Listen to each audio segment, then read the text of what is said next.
اللہ کے رسول نے جس چیز کو ننگا پن کہا ہے، سنیے گا، آج مثالیں تھوڑی سی زیادہ رہیں گی۔ اللہ کے نبی صلی اللہ علیہ وسلم نے جس چیز کو ننگا پن کہا ہے، ہماری سوچ حدیث کے مطابق ہونی چاہیے تھی، ہمیں بھی اس کو ننگا سمجھنا چاہیے تھا، ننگا پن، لیکن ہم نے اس کو آج فیشن سمجھ لیا ہے۔ یہ سوچ کا فرق ہے۔ ایک حدیث پڑھتا ہوں، سنیے۔ گیت بہت سن چکے ہیں آپ، قرآن و حدیث سے ہٹی ہوئی باتیں بہت اس جلسے میں ہو چکی ہیں، سب میرے کانوں میں پڑ رہی تھی اور سب میں سن رہا تھا۔ کتنا قرآن سنایا گیا اور کتنی حدیثیں سنائی گئی وہ سب ہم کو معلوم ہے۔ اب ذرا ادھر آ جائیے، کچھ باتیں قرآن و حدیث کی بھی سن۔ نساء کاسیات عاریات مائلات وممیلات، یہ مسلم شریف کی حدیث کے الفاظ۔ نبی اکرم کیا فرماتے ہیں؟ تم دیکھو گے، تمہاری زندگی میں قیامت سے پہلے ایک ایسا زمانہ آ جائے گا کہ تم اپنی آنکھوں سے دیکھو گے نساء، ایسی عورتوں کو، عاریات، جو کپڑے پہنے ہوں گی، یعنی دیکھنے میں کپڑے ہوں گے ان کے جسم پر، کاسیات، کپڑے پہنے ہوں گی وہ، عاریات، لیکن حقیقت میں وہ کپڑے نہیں ہوں گے بلکہ وہ ننگی ہوں گے۔ یہ کس نے کہا ہے؟ محمد الرسول اللہ صلی اللہ علیہ وسلم۔ یہ جرجیس اور اس کے باپ کے گھر کی بات نہیں ہے، یہ حدیث ہے۔ پھر سے سنیے، نبی کا فرمان کیا ہے؟ تم دیکھو گے عورتوں کو جو کپڑے تو پہنے ہوں گی لیکن حقیقت میں وہ کپڑے نہیں ہوں گے بلکہ عاریات، وہ ننگی ہوں گی، مائلات، جب وہ نکلیں گی اپنے گھروں سے تو نوجوانوں کو اپنی طرف مائل کریں گی، اپنی طرف رجھائیں گی، اپنی طرف آکرشت کریں گی، اپنی طرف کھینچیں گی۔ وَمُمِيلَاتٍ، اور جو نوجوان ان سے مسکرا کے بات کرے گا وہ ان کی طرف بھی مائل ہو جائیں گی، وہ ان کی طرف بھی آکرشت ہو جائیں گی، یعنی دونوں طرف سے یہ معاملہ ہوگا، یہ ان کی طرف مائل ہوں گی اور لڑکے ان کی طرف مائل ہوں گے۔ اور یہ مائل ہونے کی وجہ کیا ہوگی؟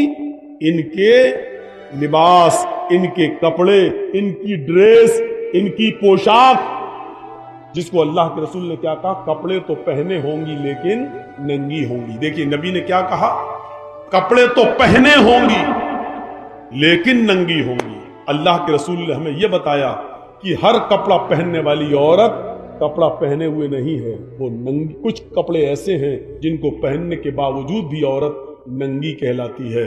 آج تک ہم نے کسی عورت کو ننگا کہا ہے؟ اسی جلسے میں چلیے باہر، آؤ اسی اسٹیج کے باہر چلتے ہیں، چند قدم کی دوری پر چلتے ہیں اور ابھی ہم آپ کو دکھا دیتے ہیں کہ کتنی لڑکیاں اور کتنی عورتیں ننگی گھوم رہی ہیں۔ آپ کہو گے دکھائیے مولانا، اور جس کو میں دکھاؤں گا آپ کہو گے ننگی کہاں ہے، تو میں آپ کو کہوں گا کہ اللہ کے رسول نے اسی عورت کو ننگا کہا، کپڑے تو پہنے ہوں گی لیکن ننگی ہوں۔ اب میں آپ سے پوچھتا ہوں کہ اگر یہ ننگی نہیں ہے تو اس ڈریس کو آپ کیا کہو گے؟ آپ کہیں گے یہ فیشن ہے۔ صاحب آج کل یہ فیشن چل رہا ہے۔ دیکھیے سوچ کی فکر کیا ہو گئی ہے۔ نبی اکرم جس کو ننگا کہہ رہے ہیں، ہماری سوچ اس کو فیشن کہہ رہی ہے۔ اس لیے قرآن نے کیا کہا ہے؟ اللہ سے ڈرو اور سوچو، وَلْتَنْظُرْ، غور کرو کہ تم نے کل قیامت کے دن کے لیے کیا بھیجا، اپنی سوچ بدلو۔ جب تک ہم ان لڑکیوں کے ان کپڑوں کو ڈریس کہتے رہیں گے، کسی ایک عورت کو آپ نہیں سدھار سکتے ہو، کسی ایک لڑکی کو راہ راست نہیں لا سکتے۔ جب ہم ان گزرنے والی لڑکیوں کو یہ کہیں گے یہ ننگی لڑکی جا رہی ہے، بے حیا جا رہی ہے، بے شرم جا رہی ہے، جب آپ اپنی سوچ کو نبی کی حدیث کے مطابق ڈھالیں گے تب آپ اپنے سماج اور اپنے معاشرے کے اندر کچھ اصلاحی قدم اٹھا سکتے ہیں۔ نہیں صاحب، ہم کیسے کہتے ہیں اس میں تو پردھان کی لڑکی ہے، اس میں تو سرپنچ کی لڑکی ہے، اس میں تو ایم ایل اے کی بیٹی ہے، اس میں تو ایم پی کی بیٹی ہے۔ یہی تو میں 20 سال سے سناتے آ رہا ہوں کہ جو جتنا امیر باپ ہے، میں آپ کو ایک پہچان بتا رہا ہوں آپ کو کہ جس لڑکی کے جسم پر جتنا کم کپڑا آپ کو دکھائی دے، جو جتنے شارٹ کپڑے پہنے ہوئے آپ کو مارکیٹ میں اور بازاروں میں دکھائی دے، سمجھ لینا یہ اتنے ہی امیر باپ کی بیٹی ہے۔ یہ پہچان ہے، یہ پہچان ہے۔ وہ باپ میری نظر میں بخیل و کنجوس باپ ہے جو اپنی بیٹی کو 5 میٹر کا کپڑا بھی پورا لا کر نہ دے سکے، بخیل ہے، کنجوس ہے۔ اور وہ اپنی بیٹی کا سوداگر ہے۔ اللہ کے رسول نے ایسے باپ کو دیوس کہا ہے، اور دیوس کا معنی جانتے ہو؟ سنو، اس غصے کی وجہ آپ خود ہیں، ہم نہیں ہیں۔ اور مجھے یہ غصہ آج کیوں آ رہا ہے یہ سب آپ بھی سمجھ رہے ہوں۔ غصہ زندوں کو آتا ہے، مردوں کو نہیں آتا ہے۔ زندوں پر کو غصہ آتا ہے، مردوں کو نہیں۔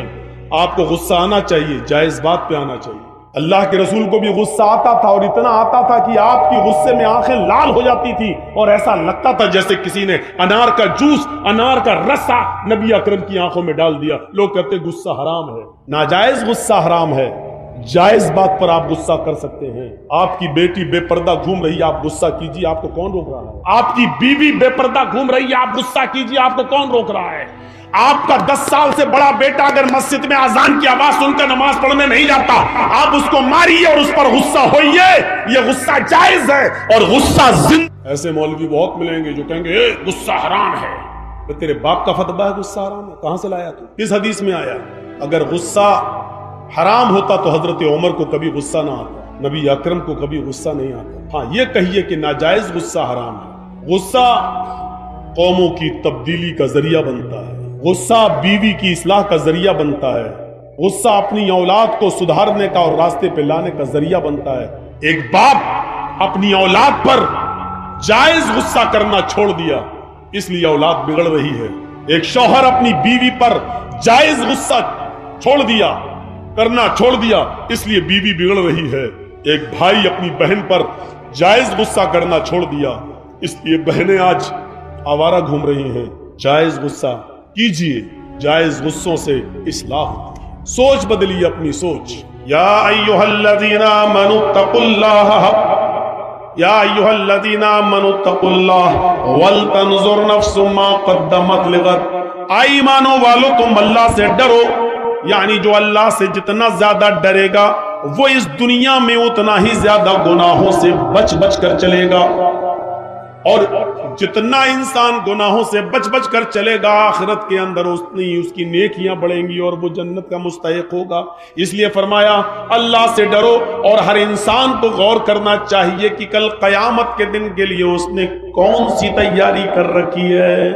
کون سی تیاری؟ قیامت سے جوڑا ہے، ہمیں اس دنیا میں ہمیشہ نہیں رہنا۔ اس چیز کو ذرا سوچیے اور سمجھیے، اس چیز کو ذرا سوچ کر اور سمجھ کر سمجھنے کی کوشش کیجیے، اپنی فکروں کو بدلیے۔ بس جس نے سوچ بدل لی سمجھ لو کہ اسلام اتنا ہی زیادہ وہ اسلام اور ایمان پر عمل کر لے گا۔ ہماری سوچ کیا ہے؟ دیکھیے، مولانا جرجیس صاحب کے ساتھ اگر ہم ایک سیلفی لے لیں گے تو بہت اچھا ہوگا۔ اس کا بینیفٹ کیا ملے گا؟ سوچ دیکھیے، سوچ بینیفٹ یہ ہوگا کہ ہم اس کو شیئر کریں گے، ہم اس کو اپنے دوستوں کو بھیجیں گے۔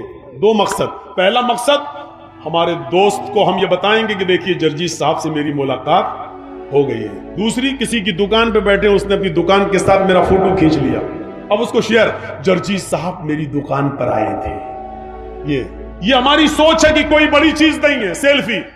سوچ کیا ہے؟ ویڈیو بن رہی ہے، موبائل آ رہی ہے، یوٹیوب پہ آ رہی ہیں، تقریریں بن رہی ہیں، کیمرے والے آ رہے ہیں، تو ہم نے اگر سیلفی لے لی، تصویر لے لی، تو اس میں برائی کیا ہے؟ یہ سوچ ہے ہماری۔ لیکن حدیث کیا کہتی ہے؟ اس حدیث کے مطابق اپنی سوچ کو ڈھالیے۔ بہت گیت سن لیا آپ نے، عورتوں نے بڑی فرمائش کی کہ گیت پڑھیے، ایسی چیزیں تو عورتوں کو پسند ہے، وہ سن لی۔ جو ہم بتا رہے ہیں وہ پسند کہاں ہے؟ مولوی تو ہمارے کپڑوں پہ پابندی لگا رہا ہے، کل ہماری سینڈل پہ پابندی لگا دے گا، پرسوں ہماری فیئر اینڈ لولی اور پاؤنڈز پہ پابندی لگا دے گا۔ یہ چیزیں کہاں پسند ہیں؟ اب سنیے، یہ ہماری سوچ ہے کہ سیلفی لینے میں حرج کیا ہے، لیکن حدیث کیا کہتی ہے؟ سنیے، ان اشد الناس عذابا یوم القیامت المصورون، قیامت کے دن سب سے زیادہ سخت عذاب اس کو دیا جائے گا جو دنیا میں تصویریں بنائے گا۔ دیکھیں آپ، حدیث نے کلیئر کر دیا، ان اشد الناس عذابا یوم القیامت المصورون، قیامت کے دن سب سے زیادہ سخت عذاب، سب سے زیادہ ہارڈ عذاب اس کو دیا جائے گا جو دنیا میں تصویریں بنائے گا۔ کلیئر کر دوں، جو دنیا میں فوٹو کھینچے گا، سیلفی لے گا، موبائلوں میں کسی کو اپنے اندر قید کرے گا، قیامت کے دن ان لوگوں کو سب سے زیادہ سخت عذاب دیا جائے گا۔ سوچ آج ہم سوچ بدلیں گے بس. اللہ کے رسول نے اس پر کیا کہا؟ اشد الناس عذابا، لوگوں میں سب سے زیادہ سخت عذاب اس کو دیا جائے گا. ایک تو ہوتا عذاب دیا جائے گا، آگ میں ڈال دیا، نہیں، ایک ہوتا ہے لوگوں میں سب سے زیادہ سخت عذاب. اور جہنم کا سب سے زیادہ سخت عذاب کیا ہے آپ کو معلوم ہے؟ ہمیں نہیں معلوم، مولوی جرجیز کو نہیں معلوم سب سے زیادہ سخت عذاب کیا ہے. ہاں، سب سے ہلکا عذاب میں جانتا ہوں کیا ملے گا، سب سے ہلکے عذاب کو بتا دیتا ہوں، اس سے سب سے زیادہ سخت کیا ہوگا اس سے آپ اندازہ لگا لیجیے. سوچ لیجئے گا بس، آج سوچ بدلیے. مولوی جرجیز کی سیلفیاں لینے والوں، مولویوں کو اپنے قیدوں میں اور کیمروں میں بند کرنے والوں، سنو، یا تو مولانا جرجیز کو بلانا چھوڑ دو یا پھر حدیثوں پر، قرآن پر عمل کرنا شروع کر دو. دونوں چیزوں میں سے ایک کام کرو، چھوڑ دو. بہت سن چکے ہو ویدوں کے منتر، بہت سن چکے ہو گیت، بہت سن چکے ہو گانے. جلسوں کے مزاج کو بدلو، قرآن اور حدیث کو سننے کی عادت ڈالو. جلسوں کا چندہ تم قرآن و حدیث کے نام پر لیتے ہو، دین کے جلسوں پہ کے نام پہ کرتے ہو. 100 200 اور 1000 روپے کا چندہ لوگوں کے دروازوں پہ جا کے اجلاس دین کے کام کے نام پر کرتے ہو، گیت کے نام پر نہیں، وید اور رامائن اور کے شلوک اور منتر کے نام پر نہیں. اس لیے اپنی سوچ بدلو اور اپنی عادتوں کو بدلو. میری بات آج کڑوی لگے گی، اب کیا کروں؟ جب بیماری اتنی بڑھ گئی ہے کہ ہومیوپیتھک اور میٹھی گولیوں سے صحیح نہیں ہوگی تو آپریشن کرنے کی ضرورت پڑ رہی ہے، تو کر رہا ہوں. آج کی تقریر کے بعد یا تو زندگی بھر کے لیے مولانا جرجیز کو طلاق دے دو گے یا اپنی عادت بدل لو گے. بدلو اپنی عادت. سب سے ہلکا عذاب کیا ہوگا؟ سنیے، اللہ کے نبی فرماتے ان احون اہل النار عذابا یوم القیامت لرجل یوزع فی اخمص قدمیہ جمرتان. قیامت کے دن جہنم میں سب سے ہلکا عذاب اس آدمی کو، شخص کو دیا جائے گا. سب سے ہلکا عذاب اس شخص کو دیا جائے گا. سب سے ہلکا عذاب قیامت کے دن اس شخص کو دیا جائے گا جس کے پیروں کے تلوے کے نیچے، تلوا سمجھتے نا، پیروں کا تلوا، یہ جس کے پیروں کے دونوں تلووں کے نیچے آگ کی 2 چنگاریاں رکھ دی جائیں گی. چنگاری سمجھتے نا، چنگاری ایک تو ہوتا کوئلہ جل کے انگارہ بن گیا، وہ تو انگارہ ہو گیا، انگارہ چھوڑ دیجئے. چنگاری کو کیسے سمجھاؤں؟ بیڑی پیتے ہیں، چلتی نا، ہلکی سی ایک چنگاری نکلی بیڑی میں سے، یہاں سے ایک پھوٹی بجھ گئی، یہ ہوتی ہے چنگاری. کتنی سی ہوتی ہے؟ اللہ کے نبی کہتے ہیں جس نے دنیا میں سب سے کم گناہ کیے ہوں گے، چھوڑ دیجئے، ہم لوگ تو اس میں شامل ہیں نہیں، سب سے کم گناہ کرنے والوں میں ہم لوگ شامل نہیں ہیں، معاف کیجئے گا. ہم لوگوں نے کتنے گناہ کیے پتہ نہیں. قیامت کے دن سب سے ہلکا عذاب اس کو دیا جائے گا جس نے دنیا میں سب سے کم گناہ کیے ہوں گے. کوئی تو ہوگا اللہ کا بندہ جس نے کم گناہ کیے ہوں گے، سب سے ہلکا عذاب اس کو دیا جائے گا. اور اس کو سب سے ہلکا عذاب دیا جائے گا تو کون سا عذاب ہوگا؟ لَرَجُلٌ يُوزَعُ فِي أَخْمَصِ قَدْمَيْهِ جَمْرَتَانِ، اس کے پیروں کے دونوں تلووں کے نیچے آگ کی 2 چنگاری رکھ دی جائیں گی. ہلکی ہلکی سی 2 چنگاری، صرف 2 چنگاری اس کے دونوں پیروں کے نیچے رکھ دی جائیں گی، ایک ادھر ایک ادھر. ان دونوں چنگاریوں کی وجہ سے اس کی حالت کیا ہو رہی ہوگی؟ سنو اللہ کے نبی کیا فرماتے ہیں اور اپنی سوچ کو بدلو.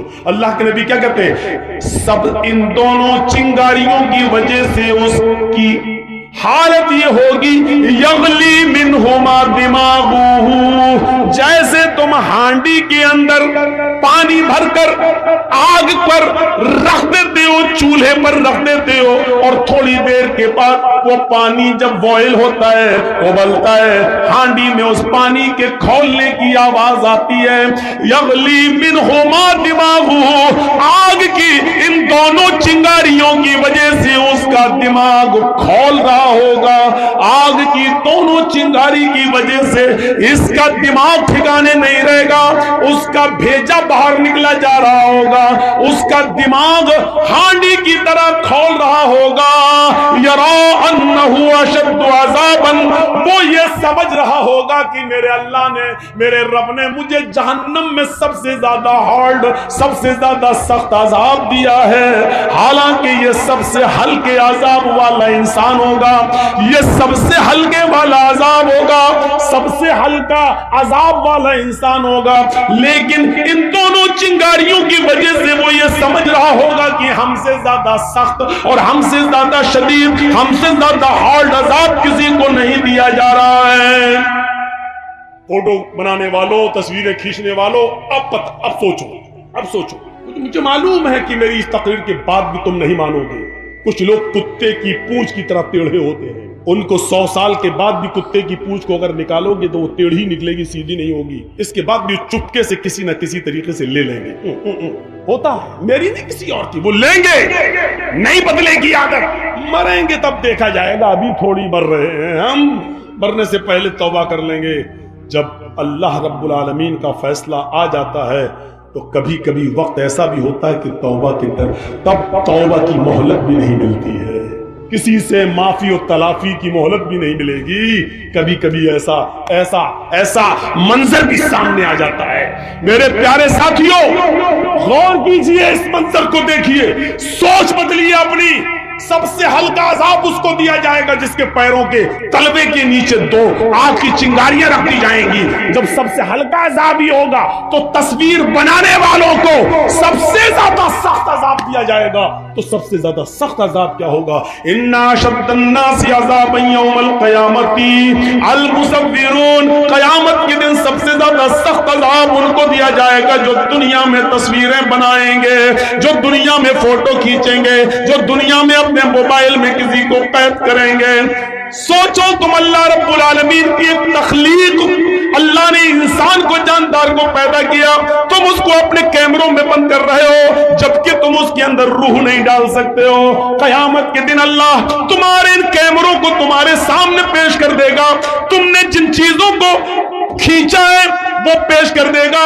تم نے اپنے موبائل سے ڈیلیٹ ضرور کر دی ہے مولانا جرجیز کی تصویر، فلاں مولانا کی تصویر، لیکن فرشتوں نے جو ریکارڈ کر لیا ہے وہ تصویر ڈیلیٹ نہیں ہوگی۔ قیامت کے دن ان تمام تصویروں کو سامنے رکھا جائے گا، پھر اللہ کہے گا ان کے اندر روح ڈالو، جو نہ تمہاری طاقت ہے نہ ہماری طاقت ہے، نہ تمہارا باپ روح ڈال سکتا ہے نہ میرا باپ روح ڈال سکتا ہے۔ اللہ کہے گا اے فرشتوں، انہوں نے ہماری تخلیق کی ہے، انہوں نے جانداروں کی تصویروں کو قید کیا ہے، پھر اس نے روح نہیں ڈالی ہے، لے جاؤ ان کو جہنم کے اندر پھینک دو اور سب سے زیادہ سخت عذاب دو، سب سے زیادہ ہارڈ عذاب انہیں کو دو۔ وہ سب سے زیادہ سخت عذاب کیا ہوگا ہمیں نہیں معلوم، ہاں سب سے ہلکے عذاب سے ہم سوچ سکتے ہیں کہ جب ہلکا عذاب ہی ہے تو سخت عذاب پھر کیا ہوگا؟ سخت عذاب کیا ہوگا؟ اپنی سوچ کو بدلو۔ ہم اپنی سوچ نہیں بدل پا رہے ہیں۔ اللہ نے کیا کہا؟ سوچو، غور کرو کہ کل قیامت کے دن کے لیے تم نے کون سی تیاری کری۔ جب یہ سوچو گے کہ ہمیں قیامت کے دن اللہ کے سامنے سوال کا جواب دینا ہے تو ہم دنیا میں اللہ سے ڈریں گے۔ قرآن کی ایک آیت پڑھتا ہوں، ذرا اس کا منظر دیکھیے آپ۔ وَمَنْ أَعْرَضَ عَنْ ذِكْرِي فَإِنَّ لَهُ مَعِيشَةً ضَنْكًا۔ کبھی سوچا ہے اس آیت کو مولویوں نے بہت بار پڑھا ہوگا، ممبروں پر اور خطبوں میں اور تقریروں میں، ذرا ہم سے بھی سن لو۔ وَمَنْ أَعْرَضَ عَنْ ذِكْرِي فَإِنَّ لَهُ مَعِيشَةً ضَنْكًا۔ جو میرے ذکر سے اعراض کرے گا، جو میرے ذکر سے اعراض کرے گا، ہم قیامت کے دن فَإِنَّ لَهُ مَعِيشَةً ضَنْكًا، ہم اس کی روزی کو تنگ کر دیں گے۔ اللہ نے یہ نہیں کہا کہ ہم اس کی روزی کو بند کر دیں گے، اللہ نے کہا ہم اس کی روزی کو تنگ کر دیں گے۔ اب سنیے، بند کرنا کیا ہوتا ہے اور روزی تنگ کرنا کیا ہوتا ہے۔ اب کسی کی آواز نہیں نکلنا چاہیے، جس کی آواز نکلے اس کو فوراً بھگاؤ یہاں سے۔ تھوڑا سا سن لیجئے، میں چاہتا ہوں کہ بہت آسان اردو میں آپ کو سمجھاؤں، کیونکہ یہ ملا جلا بیلٹ ہے۔ آپ لوگ بنگلہ بھی سمجھتے ہیں لیکن بہار ہے، اس لیے آپ ہماری جو زبان سے اردو لفظ نکل رہے ہیں آپ اس کو، ہم بہت آسان اردو بولتے ہیں تاکہ آپ اور ہم سب اور ہماری ماں بہنیں بھی سمجھ جائیں۔ اگر ان کے کانوں میں میری آواز جا رہی ہے تو تھوڑی دیر کے لیے وہ اپنی ساڑی اور اپنی سینڈل دوسروں کو دکھانا چھوڑ دیں۔ عورتوں کی عادت ہوتی ہے، ساڑی تیری کتنے کی، کہاں سے لی، چپل کتنے کی، یہ لپسٹک کہاں ملی ہے، یہ دوپٹہ کہاں ملا، بلاؤز کہاں سے لائی، یہی ان کی عادت ہوتی ہے اور یہ عادت ان کی کبھی بدل نہیں سکتی، فطرت ہے، فطرت ہے، عادت کبھی نہیں بدل سکتی ہے۔ تو سنیے، وَمَنْ أَعْرَضَ عَنْ ذِكْرِي، پہلے تو یہ سمجھو کہ ذکر کس کو کہا گیا؟ جو میرے ذکر سے اعراض کرے گا۔ اعراض کا مطلب منہ پھیرے گا. اب اعراض بھی بتانا پڑے گا نا. وَمَنْ أَعْرَضَ عَنْ ذِكْرِي, جو میرے ذکر سے اعراض کرے گا. اعراض کرنے کا مطلب پیٹھ دکھائے گا, منہ پھیر لے گا. ایک ہوتا ہے منع کر دینا, ہٹ نہیں, مانے گا لیکن پیٹھ پھیر لے گا, ابھی ہم نہیں کر رہے چلو. یہ ہے اعراض کرنا, یہ ہے اعراض کرنا. وَمَنْ أَعْرَضَ عَنْ ذِكْرِي, جیسے میچ دیکھ رہے ہیں, انڈیا پاکستان کا میچ آ رہا, 5 اوور رہ گئے, اسی بیچ میں اذان کی آواز آ گئی, اللہ اکبر اللہ اکبر. ہم 5 وقت کے نمازی ہیں لیکن میچ دیکھنے کے شوقین ہیں. یا اللہ 5 اوور رہ گئے, پتہ نہیں کون جیتے گا. اگر نماز پڑھنے جاتے ہیں تو میچ کا مزہ نہیں لے پائیں گے. نماز پڑھ کے جب تک آئیں گے تب تک میچ ختم ہو جائے گا, تو پتہ چل جائے گا کون ہارا کون جیتا, لیکن میچ کا مزہ نہیں لے پائیں گے. اور اگر میچ دیکھنے میں لگے ہیں تو نماز جا رہی ہے, کیا کریں؟ چلو نماز تو بعد میں بھی پڑھ لیں گے قضا, لیکن میچ کہاں بار بار آتا ہے, دیکھ رہے ہیں. اس کا مطلب کیا ہوا؟ آپ نے نماز پڑھی, اگرچہ پڑھی, لیکن اذان ہو رہی ہے, آپ میچ دیکھ رہے ہیں, مسجد میں نہیں جا رہے ہیں, تو اس کا مطلب یہ ہوا کہ آپ نے نماز سے اعراض کیا. پڑھی ہے لیکن اس وقت نہیں پڑھی جب آپ کو جانا چاہیے, آپ نے اعراض کیا. یہ ہے اعراض کرنا. وَمَنْ أَعْرَضَ عَنْ ذِكْرِي, اور ذکر سے مراد نماز ہے, ذکر سے مراد نماز ہے. قرآن میں اللہ تعالیٰ نے فرمایا اِذَا نُودِيَ لِلصَّلَاةِ مِنْ يَوْمِ الْجُمُعَةِ فَاسْعَوْا إِلَىٰ ذِكْرِ اللَّهِ, جب جمعے کے لیے مؤذن اذان دینے لگے اور بلانے لگے, پکارنے لگے, اللہ اکبر اللہ اکبر, جب جمعے کی اذان کی طرف تمہیں بلایا جائے, جب جمعے کی نماز کے لیے تمہیں بلایا جائے, اِذَا نُودِيَ لِلصَّلَاةِ, جب نماز کے لیے تمہیں آواز دی جائے, یعنی اذان کی آواز آئے, فَاسْعَوْا إِلَىٰ ذِكْرِ اللَّهِ, تو تم چل پڑو. کہاں؟ اللہ کے ذکر کی طرف. دیکھیے یہاں ذکر کہا, اللہ کے ذکر کی طرف, یعنی جمعے کی نماز کے لیے. ذکر سے مراد نماز. یہاں اللہ نے کیا کہا؟ وَمَنْ أَعْرَضَ عَنْ ذِكْرِي, یہ چیز جو ہم تمہیں آپ کو سنانے جا رہے ہیں, یہ ایسی چیز ہے میرے بھائیوں جو آپ نے اب تک نہیں سنی ہوگی میری زبان سے. اب تک اس علاقے میں سنیے اس کو, آج میں اپنے انداز میں آپ کو سنا رہا ہوں, اور بہت کام کی چیز ہے. آپ کو جانا ہوگا تو چلے جائیے, لیکن اس اعراض کو اور ذکر کی بات کو سننے کے بعد آپ جا سکتے ہیں, آپ جس کو جا رہا, لیکن یہ سن لیجئے. وَمَنْ أَعْرَضَ عَنْ ذِكْرِي, جس نے ہماری نماز سے اعراض کیا, ہمارے ذکر سے اعراض کیا, فَإِنَّ لَهُ مَعِيشَةً ضَنْكًا, ہم اس کی روزی کو تنگ کر دیں گے. آج یہ شکایتیں ہیں کہ اے بھیا, تمہاری ویڈیو سیٹ نہیں ہو پا رہی ابھی تک, تم ہی اکیلے پیسہ کما رہے ہو یار, ہمیں تقریر کرتے ہوئے 1.5 گھنٹہ ہو گیا, ان کا ویڈیو سیٹ نہیں ہو پا رہی ہے, ان کو بٹھا لو. کہاں جا رہے ہیں؟ ان سے کہو یہیں پیشاب کر لو. دیکھیے ہم کو سامنے سے جو آدمی اٹھتا ہے تو ہم کو بہت ڈسٹرب ہوتا ہے. میں اپنی عادت بتا دے رہا ہوں. ایک بار حیدرآباد میں تقریر کر رہا تھا, سامنے سے ایک آدمی اٹھا, میں سمجھا پیشاب کرنے جا رہا, آیا سیدھا مائک پکڑ کے کیا بول رہا ہے, پھر انڈے ٹماٹر پتھر سب چلا. وہاں جو ہوا تو اس لیے وہ جو میرے دماغ میں بیٹھ گیا وہ نکلتا نہیں ہے. جو آدمی بیچ سامنے سے اٹھتا میں سمجھتا ہوں یہ مائک پکڑنے آ رہا ہے, یہی سوچتا ہوں. تو یا تو سامنے بیٹھا مت کرو, اور بیٹھتے ہو تو اٹھا مت کرو. 80 سال کے بڈھے بھی اٹھتے ہیں. اب بتائیے بیچارے وہ چاچا اٹھ کے کہاں جائیں گے, اب تو چاچی کے لائق بھی نہیں رہ گئے. اب وہ جائیں گے تو کہاں جائیں گے, سمجھ میں نہیں آتا. بیٹھو, سنو, اللہ اللہ کرو, تقریر کرو.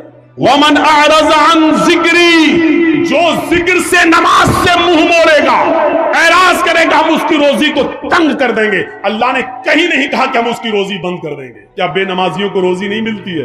ملتی ہے, لیکن اللہ کہتا ہم اس کی روزی کو تنگ کر دیں گے. تنگ کرنا جانتے ہو؟ بہت روپیہ آئے گا میرے پاس, لیکن آنے کے بعد رکے گا نہیں میرے پاس. اچانک میرے پاس 1 لاکھ روپیہ آیا, 2 دن میں ختم. مولانا کیا پیسہ تو آتا ہے لیکن رکتا نہیں. کیوں؟ کبھی بیٹا بیمار, کبھی بیوی بیمار, کبھی بچی بیمار, کبھی یہ بیمار. اسی کو کہتے ہیں تنگ کرنا. ہم تمہاری روزی کو تنگ کر دیں گے. پیسہ آئے گا لیکن رکے گا نہیں. یہ ہے روزی کو تنگ کرنا. اب جا رہے ہو جھڑ پھکوں کے پاس. جھڑ پھکا سمجھ رہے ہو نا, مولوی, مولانا صاحب کیا برکت نہیں ہو رہی گھر میں. کیوں نہیں ہو رہی؟ پتہ نہیں مولانا صاحب, پتہ لگاؤ. پیسہ تو بہت آتا ہے لیکن رکتا نہیں ہے. مولانا صاحب بیچارے وہ کیا پیسے کو روکیں گے؟ اگر مولویوں کے پاس پیسہ روکنے کی کوئی دعا ہوتی تو بیچارہ 5,000 روپے پہ مسجد میں نماز کیوں پڑھاتا, 2-4-5,000 روپے کے لیے جلسہ کیوں کرتا؟ یہ ہماری عقل ہے. سوچو, میں نے پھر کہا سوچ بدلو, سوچ بدلو.